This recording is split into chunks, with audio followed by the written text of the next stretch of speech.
reading books is what I know about Saba. But going forward from tomorrow, I want to wish those who have died to rest in peace and those who are in hospitals, quick recovery as my opening remark. So being that I'm seeing many people around, including politicians, I want to say this. To be someone who has a unpopular opinion, like Dr. Miguna himself, I'll say one thing. Ruto might be here to stay until 2027. Be it Saba. The only thing we can do as citizens, let's hold him accountable. That's the only thing we can do. Being that we are in a democratic country, this guy got, I don't know if they stole or they won it fair and square. Let's hold him accountable. For those of us tomorrow will be in Urubak. Let's print placards, t-shirts. Let's send the message out loud and clear. And going forward, for all revolutions which have happened in the world, there has to be casualties. Those who have to pay the price for the rest to enjoy. And what I have to offer for myself is, maybe I'll be one of them who will be a casualty, or I will enjoy the freedom. Being Saba, let's come out and let's stay strong. The guy we are dealing with, the same way he has been called is an Moi orphan. He believed he could behave like a dictator, but we thank God for the 2010 Constitution. And what I have to, and for those who fought for it, being Saba, we will really celebrate them. For me and for the rest, let's meet tomorrow. Let's send out the message strong. Let's stay vigilant. Let's hold the guy into account. That's the only thing we can do. Our problem is not paying taxes. Our problem is how we use the taxes. Our problem is not about the debt we take. Our problem is, are we using the debts we are taking the right way? That's the only thing we should be doing from now up to 2027. And if we are not careful in 2027, the guy again, let's be careful, might come through again to be the president for the second time. If we don't take care, let's hold him accountable. Let's take care so that when that time comes, we make the right decision. Thank you. Thank you so much, Felix, also for staying within the time and for your sentiment. Wanjiroge, Simon, and then Collins. 2 minutes each. Okay, evening, everyone. So mine is just about having listened to Dr. Miguna and the history behind that he's shared. From independence to why we have Saba the 1992. So I think there's a phase at which each and everything pops up. And moving forward, I'm a millennial, and also having supported the Gen Z in what they did, I think it's only fair now moving forward, next 50 years, what's the thought process that shall dictate what we need, what is needed to be presented to the people. Back then it was land and education, opportunities. We got that. We did our constitution. We have good documents that we can refer to. And there are documents that can be upheld if at all integrity issues are looked into. But now, whatever shall be addressed tomorrow, let it communicate, let it resonate to what the Gen Zs need. We have got internet these days. They have also sourced their own source of incomes online. So moving forward, what opportunities are we bringing up? What do they demand? Or rather, what would I also demand? I don't need to have the government look for a job for me outside. Why doesn't the government promote me, ask me what do I need to do or what can I do for the support? I think it's only fair to say that we have got enough for everyone and enough to invest in ourselves. So matters to do with corruptions, those are things that we have got documents to be addressed. But now let's also relate to what next. We may say we will do away with someone out of office, but that's it. But what next? The person to enter that position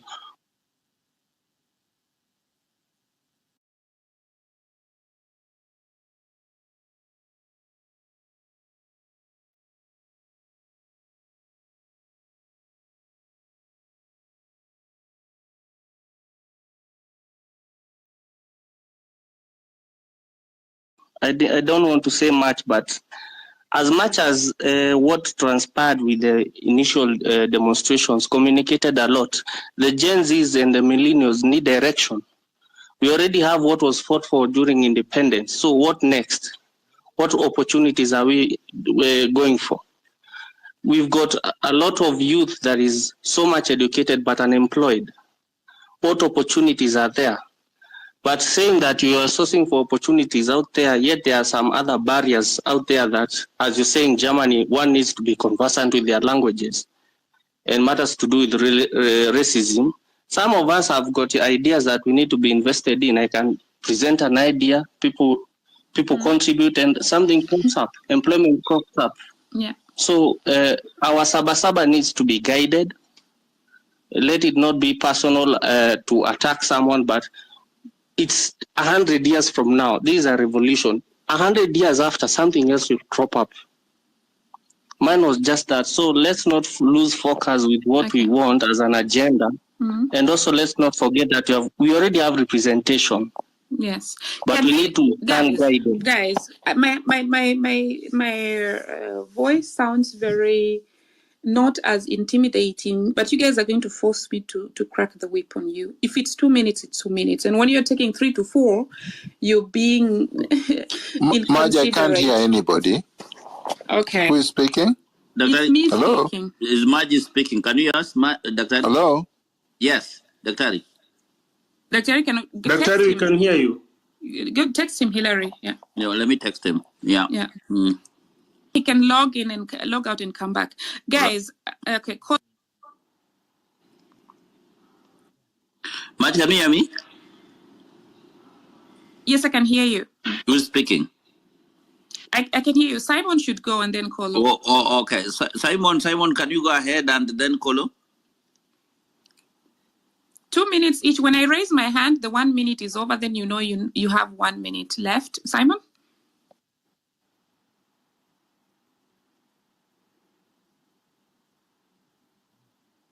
Simon, go. Okay. I can't hear Simon. Kolo, please go. Salutation to all the freedom fighters way back in 1963, and also the founders of Saba who have been mentioned before, who have been ahead of us. Can you hear me? It means, hello? Kindly proceed, Kolo. Yes, the founding fathers of this country believed in change, and they made the ultimate sacrifices. The freedoms that we are enjoying right now were as a result of struggles that people went through. The founders of Saba, the likes of Rubia, Matiba, sacrificed even their lives, their health, for the freedoms that we are enjoying today. What is left of us at the moment is to ensure that we have a new beginning for our country. It is time for another transition. Looking at the corruption, the way it is so entrenched in every institution of our country, be it recruitment, be it the county government, be it the national government, be it the judiciary, corruption is all over. Opulence, nepotism. These are the vices that we must stand up and fight against in this Saba. Tomorrow, let us turn out in large numbers to remember our fallen heroes and heroines as we strategize for the next move. Right now, it is so clear that we must have a new beginning for this country, where we do a complete overhaul of all the structures that are there, the governance, and the leadership of this country. The time is now or never, because we've lost our country. Looking at all the sectors, it seems nothing is working. Thank you for that. Aman Manyora is here, and people are requesting if he can pick a mic, if he can listen to us, and also, uh, Nani, Nani, the Manyora has been here for a while. People are requesting. I think Dr. Roslyn Kombepia is also with us. I see some people are requesting if they can join a mic. So, okay, guys, you can request a mic, or we'll send to you. Back to you, Maj.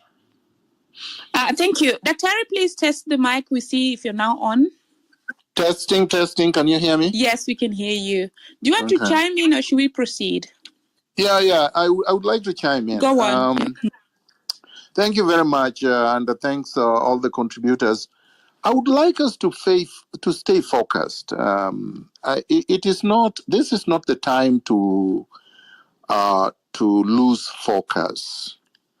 As we said last week, and as I continue to say, the Republic of Kenya, the citizens of Kenya have already stated that they have lost confidence in William Ruto and his regime. There is no reason why people say maybe we'll survive up to 2027, maybe he will get himself back in again. This maybe must come to an end. There is nothing else the Kenyans are waiting for except to have William Ruto resign. As I said before, this is something that has been done throughout history, and it is within the four corners of our constitutional architecture. The Constitution of Kenya 2010, Article 1, vests ultimate authority on the people of Kenya. We can recall William Ruto, and we should, by demonstrating to him in large numbers, peacefully, that we no longer want him as a head of state and head of government. People forget the British went to the polls just 2 days ago, the fourth election in 5 years. Every time the British express disaffection or lack of confidence in their government, they hold elections. And it doesn't matter whether the other government was just elected 1 year ago or 6 months ago, they will hold another election. And the prime minister resigned, and we have a new prime minister. You don't have to wait for 5 years to recall anyone. The Constitution of Kenya does not say that. It does not give anybody tenure for 5 years. You have a right to exercise your sovereignty under Article 1 by telling Ruto that you no longer have confidence in him, that you no longer trust him, that you no longer believe that anything he says or does is in your best interest, and you recall him. It's done all the time in South Africa. They recall their presidents within the party. And here we have it within the Constitution to do so. Now, regarding the issue of conflict of interest, I believe the law is already there. The Penal Code has provisions regarding fraud, regarding theft, regarding misappropriation, regarding acts that are not legal, that are used by people in power or in positions of influence or in public office to acquire wealth that they otherwise are not entitled to have. The Constitution, Chapter 6, the integrity provisions, already provide for that. There is ethics and anti-corruption legislation that created the EACC that also provides for issues to do with conflict of interest. There are politicians who have already been charged with breaching conflict of interest laws. We don't need new laws. Kenya, we have more than enough laws. All we lack are men and women of integrity that will enforce those laws. That's all we lack. So let's not get confused about laws and whatnot. You saw that when the legislation was taken to the Senate, people like Olekina watered down a legislation that had been taken there, notwithstanding the fact that I'm saying we don't need that legislation. But even the one that they just drafted, they made it completely useless. In other words, don't trust these legislators, don't trust these people holding power, no matter which party they belong to. They are all hyenas that want to eat the sheep, who are the Kenyan citizens, through their taxes. They want to bankrupt the country so that a weakened citizenry, a pauperized citizenry, cannot have a say and cannot bring them to account. Now, regarding William Ruto, please proceed. I've muted the person whose mic was on. Right. There is someone who said that William Ruto has given the country the middle finger. Why don't we work within our budget? I think we've already been through that and established that this is not a person that can be brought, can bring himself within the requirements of the law. Is ungovernable. He does not respect the rule of law. He does not respect the Constitution. That's why he appointed people that did not meet Chapter 6 of the Constitution into public office, because he doesn't care. So, as I said, we have a recourse under Article 1 of the Constitution, and that is what we have to do. We have to do it publicly, we have to do it peacefully, we have to do it in large numbers, we have to continue to demand that. We should not be waiting for 2027. If we do, William Ruto is going to reconstitute an IBC that looks exactly like the fake task force that he did yesterday to serve his personal interest.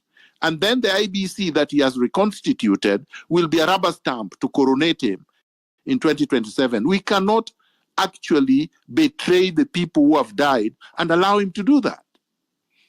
Now, Tabitha said, spoke about employment abroad and whatnot, and stated something that I agree with. The role of a government is to create jobs in Kenya and develop Kenya in Kenya.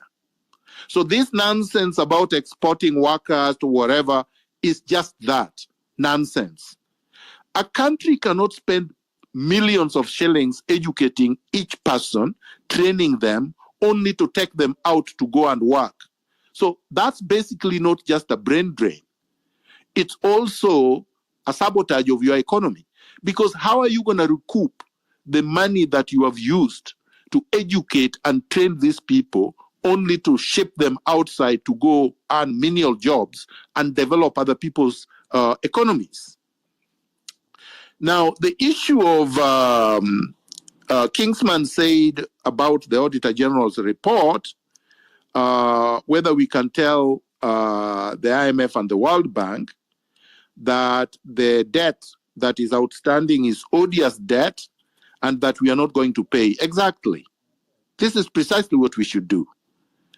We should not pay debt that was illegally obtained, that did not come to help the people and the country, and that we are repaying so that these people can become billionaires. By the way, it's big business. Senior executives within the IMF and World Bank and managers are in bed with our thieves, and they are just stealing.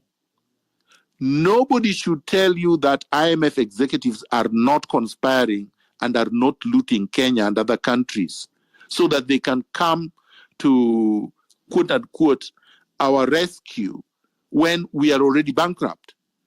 Most of the debt, and I agree with Jimmy Wanjigi on this, most of the so-called debt were paid off many years ago. This so-called debt that we are paying now is not a debt. It's not a legitimate legal debt. These are illegal debts that we are encumbered with and that are used to basically bankrupt the country. These are mechanisms of theft, of looting, of plunder, of siphoning public resources outside Kenya. So yes, we should say that Kenyans are no longer going to pay the odious debt, which is illegal debt that is not legitimate, money that was not brought to Kenya for development, and money that should go towards development is being diverted to pay artificial, mythical things that we don't even know how to call. They should not even be called odious debt. They should be called fraudulent schemes, Ponzi schemes by the IMF, the World Bank, and our regime. Now, Felix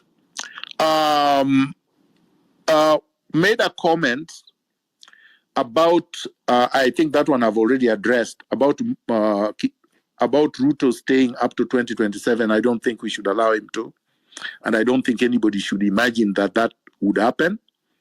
We should continue with the revolution the way it is. Then I believe, was it Wanjoroge or somebody, who said that we've already achieved what we fought for during the struggle for independence. Far from it. Wanjoroge, I would tell you that we did not get back our land. We did not get our independence. We had a flag and we have a national anthem, but beyond that, we don't have anything else. Our economy is still controlled largely by the Western interest, plus 1% of our oligarchs. But the citizens of Kenya do not have control over the economy.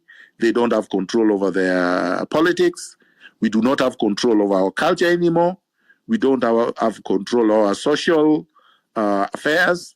We certainly don't have control over foreign affairs.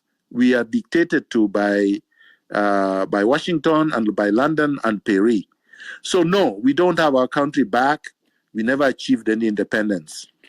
So we should continue to struggle. Last thing I want to say, it is good that at least the leadership of the police have made announcements that they are not going to interfere with tomorrow's memorial concert, and that the gathering at Uhuru Park is not going to be interfered with. They are not going to load tear gas, and they are not going to shoot anyone.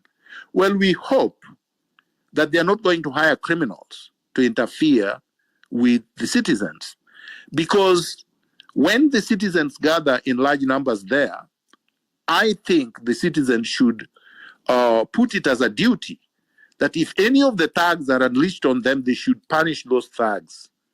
They should not run away, because these thugs are not going to be more than 100, and they should be punished, and we can actually try them and punish them ourselves. I don't believe that people like Sakaja should be allowed to attend and address this rally. He was responsible for hiring thugs that injured a lot of people last week. And he's been one of the people that have stolen and looted public resources without accountability. He's responsible for the mess that we are in. This should be a peaceful, safe space for the movement, for citizens struggling against impunity. And we cannot allow perpetrators of impunity to invade this space and try to turn it into a platform for perpetuating impunity. Finally, I think there is a propaganda, probably brought in by the NIS, that is trying to create a sophisticated division. Our focus should be on the national government for now and the members of parliament that passed the punitive Finance Bill 2024. That way, we are not going to be diverted to the county governments. So let's forget about the Auditor General's report on the county governments for now, strategically. Let's focus our attention on Ruto and his regime and the members of parliament that passed this odious punitive Finance Bill 2024. Once we are over with them, then we can deal with the county governments and the others. Because if we don't do that, we would be scattered and we would be spread too thin, and we would turn even those governments that have been supporting us and giving us protection in the counties as our enemies. That's what they want. Focus on the national government, the Kenya Kwanza government. Let's bring it to its knees. Let's dissolve it, and then we can deal with other things later. That's my submission. I drop the mic. Thank you so much, Daktari, for the submission.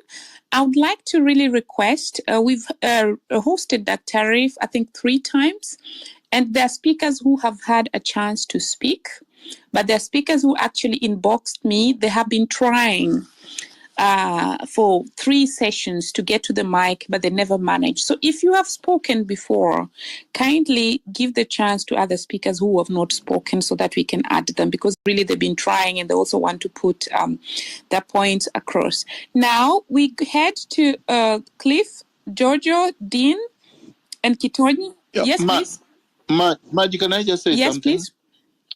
I think those speakers that have been wanting to speak, why don't they raise their hands and then you can put them on the queue and they can speak? The problem is they can only raise their hands when they're on the speaker panel. Yeah. Oh. So when they're still on the listeners and requesting, yes.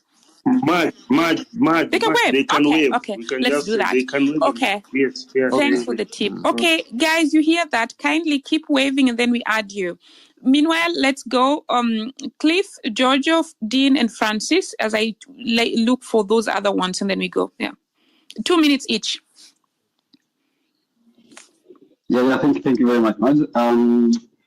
On this one, I'm sure on this aspect by somehow for me, I believe like how Ruto put it together this government. Somehow he was creating a room and space for embezzlement. Actually, looking through all these financial bills all through since last year, this year, those myriad of taxation from the housing levy to the even the affordable fertilizer, the VAT taxes all over the place.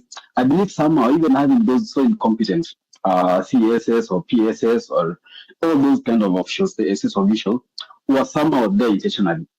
However, for me, looking at the grand scheme of things, I believe at some point, the president had maybe a scheme whereby towards the end of his term, he could actually throw all these CSS or a bunch of them under the bus and try to sanitize himself regarding what has happened in government and trying to look maybe kind of clean to the people and trying to maybe cleanse himself from the wrongdoings that's done or that have happened in his government.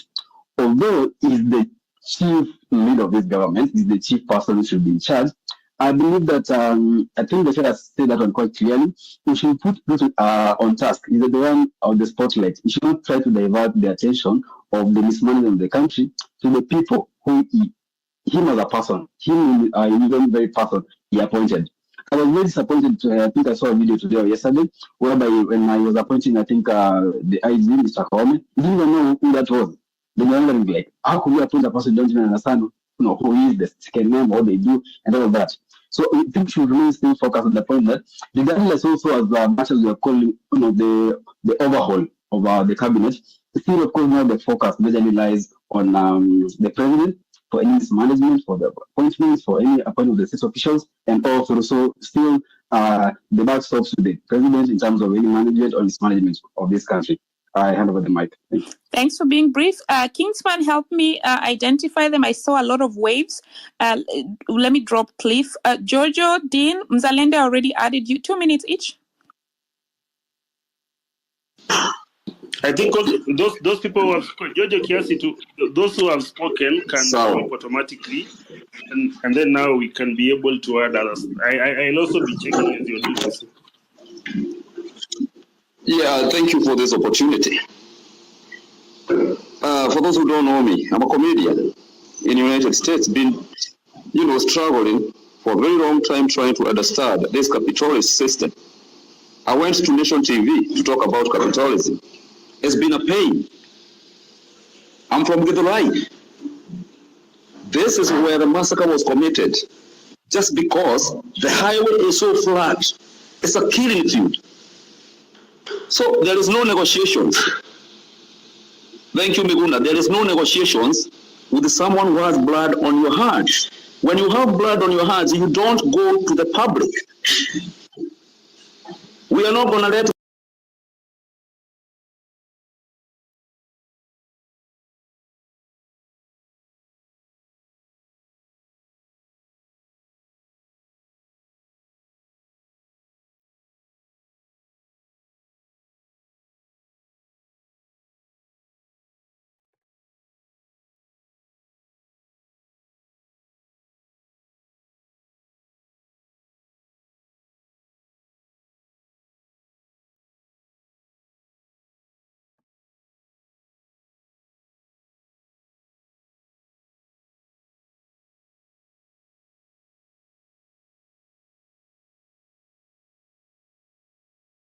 Yesterday, I laid out the points of creating a leaderless government.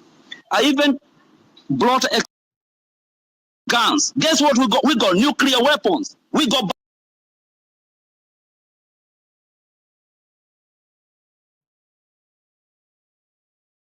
bazooka.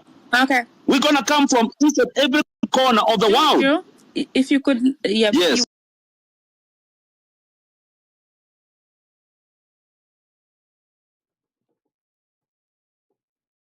It's always dropped by a mace-corp. United States, with all the power they have, 9/11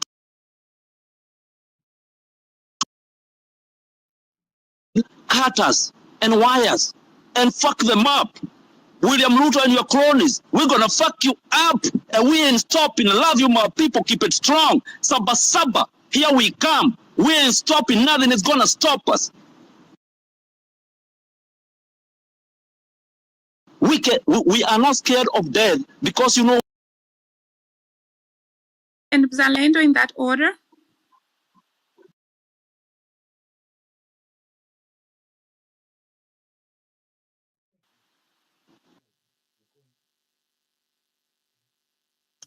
Okay, thank you so much for this opportunity. This is Dean from Trans Nzoia County. I want to appreciate Dr. Miguna for what he said, and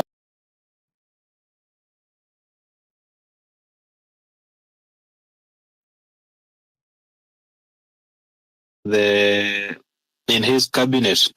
All his CSs are very incompetent and they have mastered his art of lies. And if we want to succeed in this, listening to William Ruto is a very big waste of time because he's a big liar and he has mastered the art of convincing people. The moment you listen to him, CSs are all incompetent. We have the CS for health who comes from Trans Nzoia. She's a drunkard who is ever drunk here in Trans Nzoia. When they say that charity begins at home, we even thought that because she comes from home, she is going to partner and help the governor to even improve the health sector in Trans Nzoia. But it is pathetic. She has now joined Wetangula in even fighting the governor. So we need people who are going to stand up and make sure that we take Kenya to the next level. The fact that we are being told day and night, I don't think that just the way Dr. Miguna said, we don't have any deaths. So yeah. I support what the GNC are doing. Sawa Dean, you've had because of time. It's okay. Thank you. Tulikuwa tunajua ni mlevi, umeconfirm. Tunanarishia Wajaneni, nyinyi mtakuja hapa na evidence ya chupa. Walevi mwachane, mtuletee kwanza chupa hapa tuone. Let's not go to personal attacks. That is going to water down. Hey. Maj, I think Lexia has been shouting so much in the space. Let's give her. Yeah. Lexia, but can please, you go? Let's not go into personal attacks here. That waters down there. Yeah, yes, Lexia, we can hear you, buddy. Go ahead. All right, thank you. What I want to talk, about is, the topic of today, which is what next. And I've really been looking for this mic. And what I believe that we need to do is that, the people are saying that we, retreat. We should not do that. The idea I have is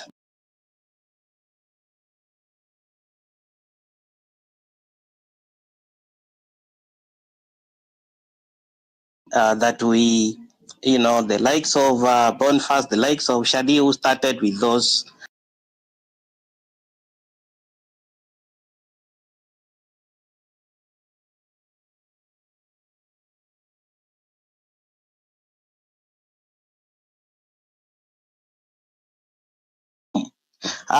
I'm giving an example of, the UN Avenue, which hosts the US Embassy, which hosts, UNEP.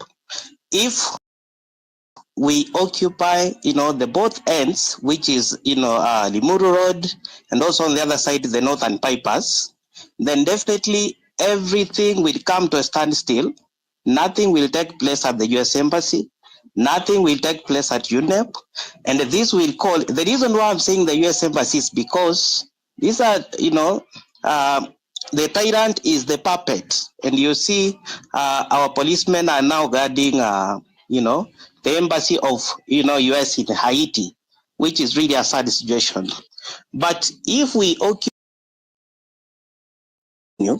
it means that nothing is going to take place at the Australian embassy, which is there, at the Canada embassy, which is there.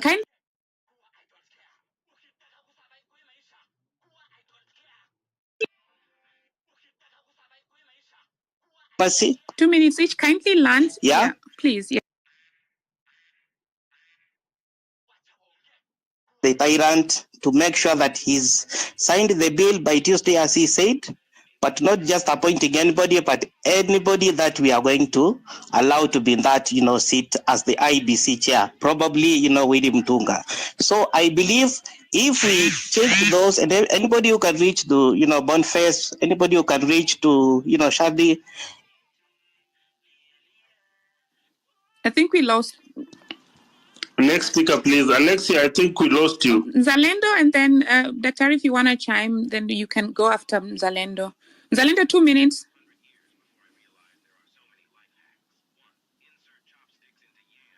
Okay, Zalendo is not speaking. Zalendo? Yeah, we can't hear him. So, I think Alberta. Hi, everyone. Hi, how are you doing?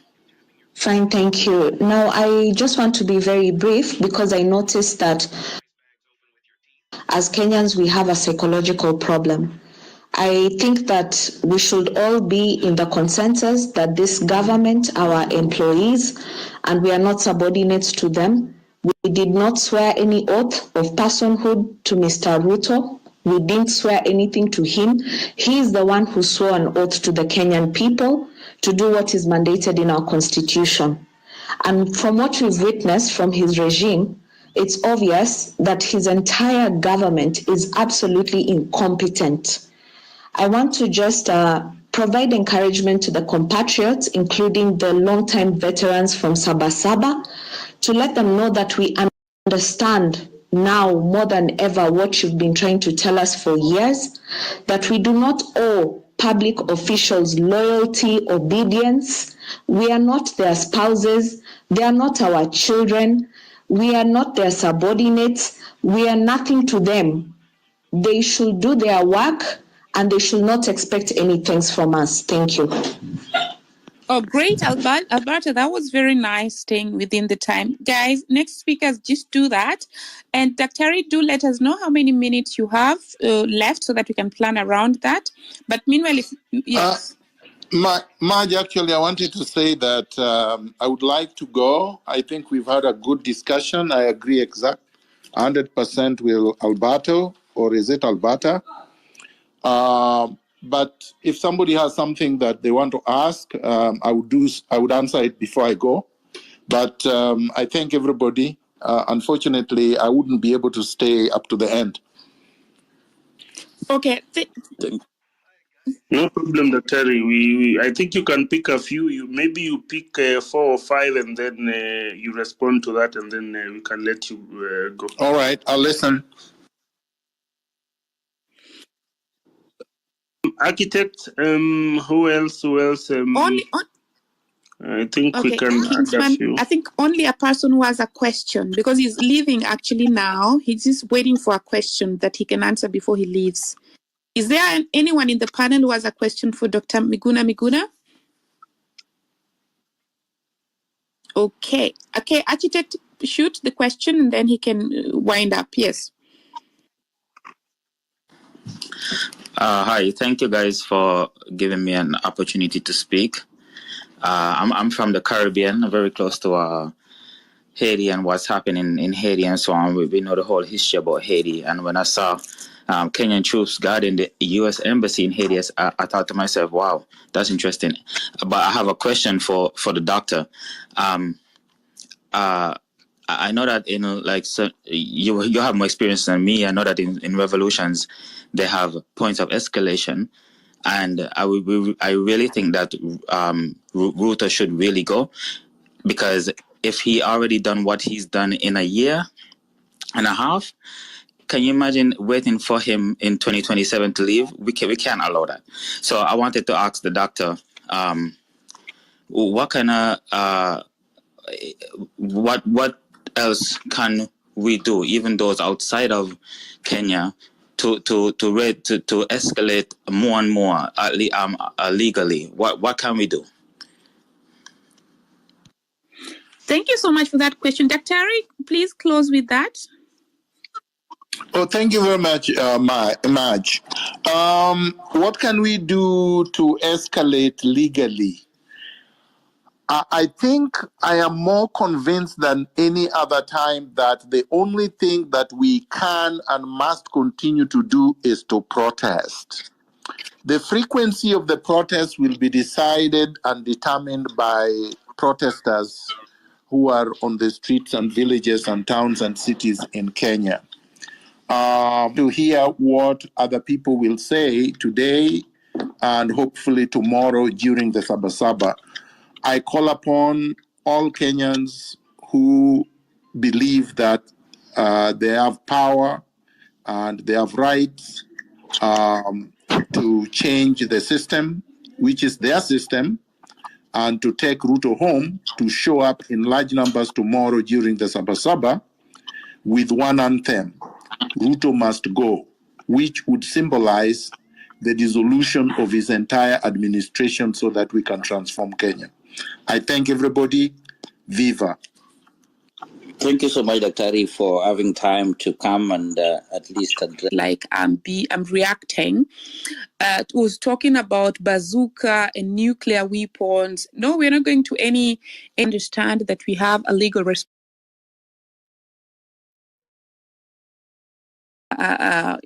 Back up with evidence, and we do not want to glorify violence or threaten and say you're coming with nuclear weapons used. So watering down the conversation. So add to the end and pick your questions for the next session, or even just he can even answer via tweet. Be real or Kingsman, and then we cue